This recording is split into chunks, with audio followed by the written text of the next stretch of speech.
Maka kita harus bersiap, karena sejujurnya keadaan akan semakin buruk.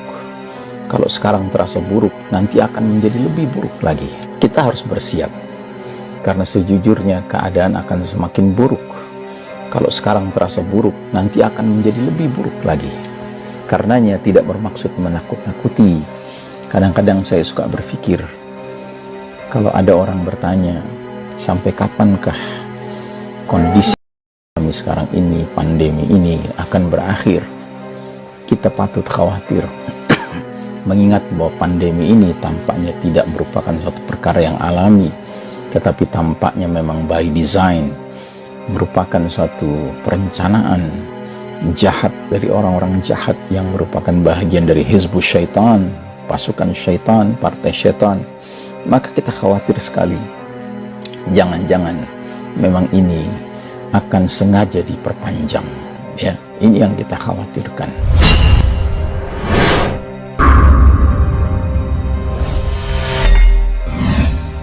Assalamualaikum warahmatullahi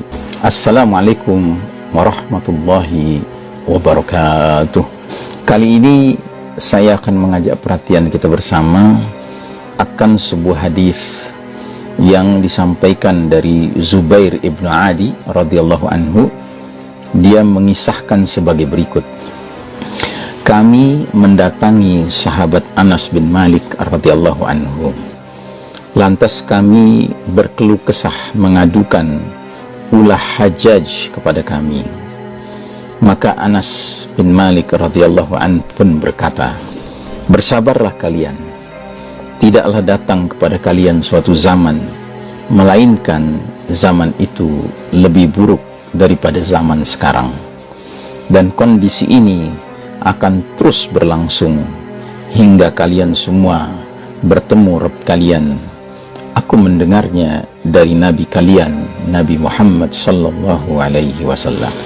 Ya, saudaraku rahimakumullah, sebagaimana kita ketahui, masih di awal-awal dahulu kala, ya, di zaman sesudah berlalunya era khilafah ala minhajin nubuwah, era khulafah ar-rasyidin, di era-era awal mulkan adan, raja-raja menggigit, muncullah seorang penguasa, yaitu Al-Hajjaj, yang terkenal bengis, yang terkenal jahat, yang terkenal sadis kepada umat ini. Nah, sahabat dalam hal ini yang masih hidup waktu itu dimintai pendapatnya, karena mereka yang hidup bersama Al-Hajjaj ini merasakan kepahitan, penderitaan, kesengsaraan karena ulah Al-Hajjaj yang begitu zalim, yang begitu arogan, yang begitu jabari, ya, memaksakan kehendak dan menzolimi umat waktu itu. Sahabat yang dikonsultasikan atau yang dijadikan tempat curhat adalah sahabat Anas bin Malik radhiyallahu anhu, seorang sahabat yang pengalamannya sangat banyak sekali bersama Nabi SAW dan para sahabat lainnya. Nah, ketika mereka menyampaikan keluh kesah mereka kepada sahabat Anas, justru sahabat Anas memberikan kepada mereka suatu informasi kenabian yang cukup mengejutkan.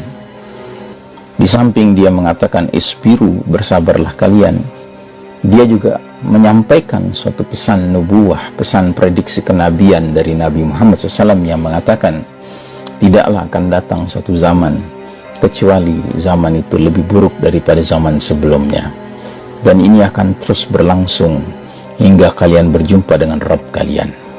La haula wa la quwata illa billah.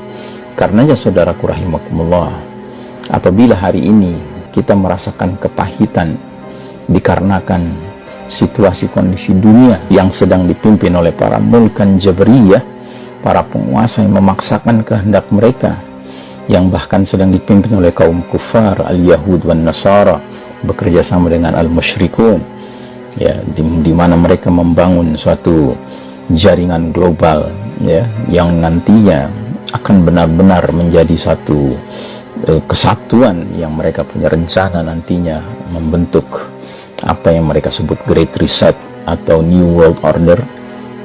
Maka kita harus bersiap, karena sejujurnya keadaan akan semakin buruk. Kalau sekarang terasa buruk, nanti akan menjadi lebih buruk lagi. Karenanya tidak bermaksud menakut-nakuti. Kadang-kadang saya suka berpikir, kalau ada orang bertanya, sampai kapankah kondisi yang kita alami sekarang ini, pandemi ini akan berakhir?